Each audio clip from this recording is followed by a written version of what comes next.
Sejam bem-vindos a mais uma leitura diária.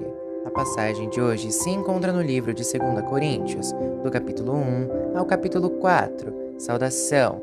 Eu, Paulo, apóstolo de Cristo Jesus, pela vontade de Deus, escrevo junto com o nosso irmão Timóteo esta carta à Igreja de Deus que está na cidade de Corinto e também a todo o povo de Deus espalhado por toda a província da Acaia. Que a graça e a paz de Deus, o nosso Pai, e do Senhor Jesus Cristo estejam com vocês.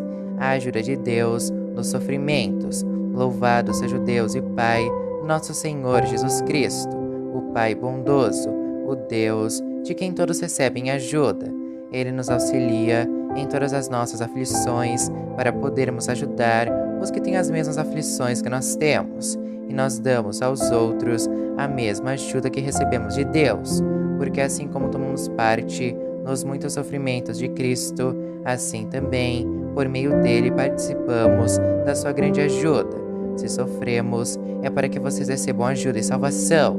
Se somos ajudados, então vocês também são e recebem forças para suportar com paciência os mesmos sofrimentos que nós suportamos.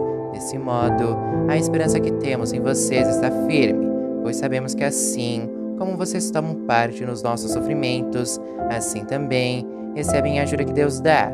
Irmãos, queremos que saibam das aflições pelas quais passamos na província da Ásia. Os sofrimentos que suportamos foram tão grandes e tão duros que já não tínhamos mais esperança de escapar de lá com vida.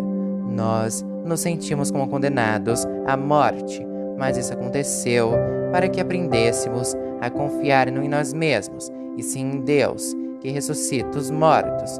Ele nos salvou e continuará a nos salvar desses terríveis perigos de morte. Sim, nós temos posto nele a nossa esperança, na certeza de que ele continuará a nos salvar, enquanto vocês nos ajudam orando por nós. Assim Deus responderá às muitas orações feitas em nosso favor e nos abençoará, e muitos lhe agradecerão as bênçãos que ele nos dará. Paulo muda os seus planos. É disto que temos orgulho. A nossa consciência nos afirma que a nossa maneira de viver no mundo, e especialmente em relação a vocês, tem sido dirigida pela franqueza e sinceridade que Deus nos dá, e também pelo poder da sua graça, e não pela sabedoria humana, pois escrevemos a vocês somente o que vocês podem ler e entender. Agora vocês nos entendem só em parte, mas espero que cheguem a nos compreender completamente, para que no dia do nosso Senhor Jesus, vocês tenham orgulho de nós, como nós temos de vocês. Eu estava tão certo de tudo isso, que no início fiz planos para ir visitar vocês, a fim de que vocês pudessem ser abençoados mais uma vez. De fato, eu estava pensando em visitá-los na minha ida para a província da Macedônia, e também na volta, a fim de conseguir ajuda para minha viagem à Judéia. Será que fui irresponsável quando resolvi fazer isso? Será que ao fazer os meus planos, penso somente nos meus próprios interesses e por isso digo sim, sim e não, não ao mesmo tempo? Em nome de Deus, que é verdadeiro, o que prometi a vocês não foi um sim e um não ao mesmo tempo, pois Jesus Cristo, o Filho de Deus, que foi anunciado entre vocês por Silas, por Timóteo e por mim mesmo, não é sim e não ao mesmo tempo. Pelo contrário, ele é o sim de Deus, porque é o sim de todas as promessas de Deus. Por isso dizemos amém por meio de Jesus Cristo, para a glória de Deus, pois é o próprio Deus que nos dá a nós e a vocês a certeza de que estamos unidos com Cristo. Foi Deus quem nos separou para si mesmo. Como dono, ele pôs a sua marca em nós e colocou no nosso coração o Espírito Santo, que é a garantia das coisas que ele guarda para nós. Eu chamo Deus como minha testemunha. Ele conhece meu coração. A fim de evitar aborrecimentos para vocês, resolvi não ir até Corinto. Não estamos querendo mandar na sua fé, pois vocês estão firmes na fé. Pelo contrário, queremos trabalhar com vocês para que vocês sejam mais felizes ainda. Capítulo 2. Portanto, para não entristecê-los de novo, eu resolvi não ir ver vocês, pois se eu entristeço vocês, então quem vai me alegrar? Somente vocês, a quem tem entristecido. Foi por isso que escrevi aquela carta. O motivo foi que não queria ir e ser entristecido pelas próprias pessoas que deveriam me alegrar, pois eu tenho a certeza de que quando estou feliz, vocês todos também estão. Eu escrevi aquela carta muito preocupado e triste, derramando muitas lágrimas. Porém, não escrevi para fazer com que vocês ficassem tristes, mas para que soubessem do grande amor que tenho por todos vocês. O perdão para o arrependido. Mas se alguém fez com que alguma pessoa ficasse triste, não fez isso a mim, mas sim a vocês, ou pelo menos a alguns de vocês. Escreva assim para não ser muito duro com esse homem. Basta o castigo que a maioria já deu a ele. Agora vocês devem perdoá-lo e animá-lo para que ele não fique tão triste, que acabe caindo no desespero. Por isso peço que façam com que ele tenha certeza de que vocês o amam. E foi por isso também que escrevi aquela carta. Eu queria pôr vocês à prova e saber se estão sempre prontos a obedecer aos meus ensinos. Quando vocês perdoam alguém, eu também perdoo. Porque quando eu perdoo, se é que de fato tem alguma coisa a perdoar, faço isso por causa de vocês, na presença de Cristo, a fim de que Satanás não se aproveite de nós, pois conhecemos bem os planos dele. A preocupação de Paulo em Troade. Quando cheguei à cidade de Troade para anunciar o Evangelho de Cristo, vi que o Senhor me havia aberto o caminho para o trabalho ali, mas eu estava muito preocupado porque não tinha conseguido encontrar o nosso irmão Tito. Por isso, me despedi dos irmãos dali e fui para a província da Macedônia. Vitória por meio de Cristo. Mas dou graças a Deus, porque unidos com Cristo, somos sempre conduzidos por Deus como prisioneiros no desfile de vitória de Cristo. Como um perfume que se espalha por todos os lugares, somos usados por Deus para que Cristo seja conhecido por todas as pessoas, porque somos como o cheiro suave do sacrifício que Cristo oferece a Deus, cheiro que se espalha entre os que estão sendo salvos e os que estão se perdendo. Para os que estão se perdendo, é um mau cheiro que mata, mas para os que estão sendo salvos, é um perfume muito agradável e dá vida. Então, quem é capaz de realizar um trabalho como esse? Nós não somos como muitas pessoas que entregam a mensagem de Deus como se estivessem fazendo um negócio qualquer. Pelo contrário, foi Deus quem nos enviou. Por isso, anunciamos a sua mensagem com sinceridade na presença dele, como mensageiros de Cristo. Capítulo 3. A nova aliança.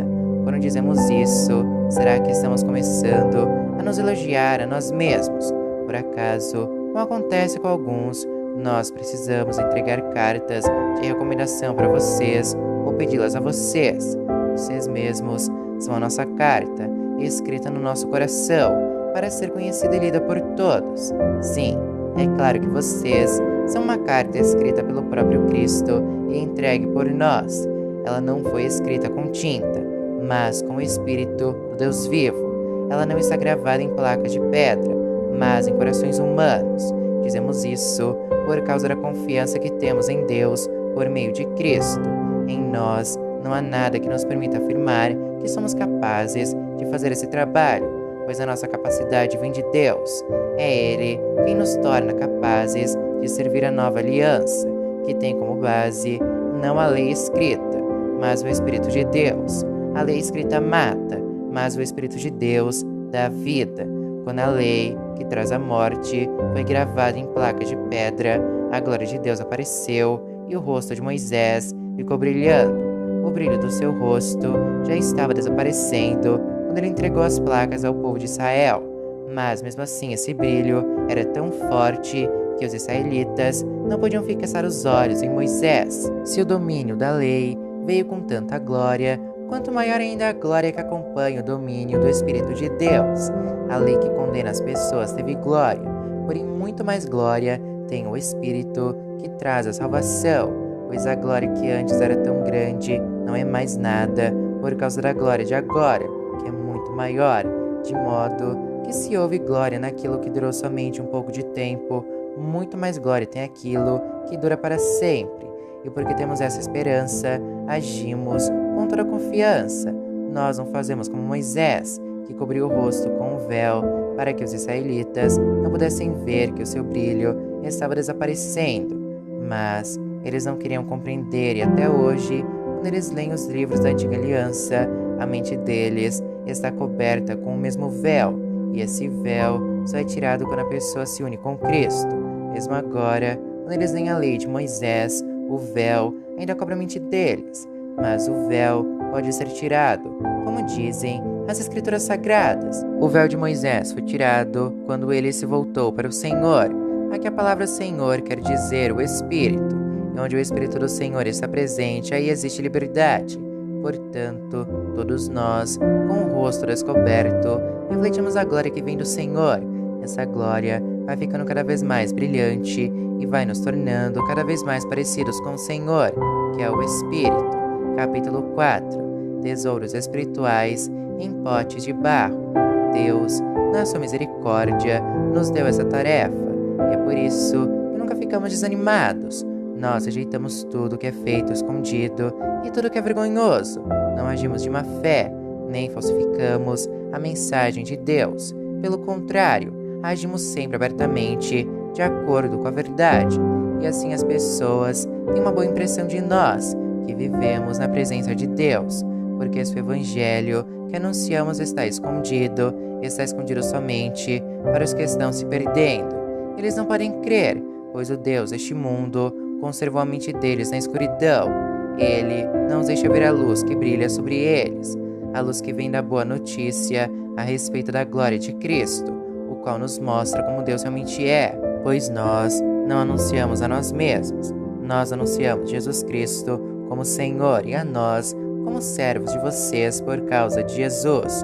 O Deus que disse que da escuridão brilha a luz é o mesmo que fez a luz brilhar no nosso coração. Isso para nos trazer à luz o conhecimento da glória de Deus que brilha no rosto de Jesus Cristo. Porém, nós que temos esse tesouro espiritual, somos como potes de barro, para que fique claro que o poder supremo pertence a Deus e não a nós. Muitas vezes ficamos aflitos, mas não somos derrotados. Algumas vezes ficamos em dúvida, mas nunca ficamos desesperados. Temos muitos inimigos, mas nunca nos falta um amigo. Às vezes, somos gravemente feridos, mas não somos destruídos. Levamos sempre no nosso corpo mortal a morte de Jesus, para que também a vida dele seja vista no nosso corpo. Durante a vida inteira, estamos sempre em perigo de morte por causa de Jesus, para que a vida dele seja vista neste nosso corpo mortal, de modo que a morte está agindo em nós e a vida está agindo em vocês. As Escrituras Sagradas dizem: eu criei, por isso falei. Pois assim, nós que temos a mesma fé em Deus, também falamos porque cremos, pois sabemos que Deus que ressuscitou o Senhor Jesus também nos ressuscitará com ele e nos levará junto com vocês até a presença dele. Tudo isso aconteceu para o bem de vocês, a fim de que a graça de Deus alcance um número cada vez maior de pessoas e estas façam mais orações de agradecimento para a glória de Deus. Viver pela fé, por isso nunca ficamos desanimados, mesmo que o nosso corpo vá se gastando, o nosso espírito vai se renovando dia a dia, e essa pequena e passageira aflição que sofremos vai nos trazer uma glória enorme e eterna, muito maior do que o sofrimento, porque nós não prestamos atenção nas coisas que se veem, mas nas que não se veem, pois o que pode ser visto dura apenas um pouco, mas o que não pode ser visto dura para sempre.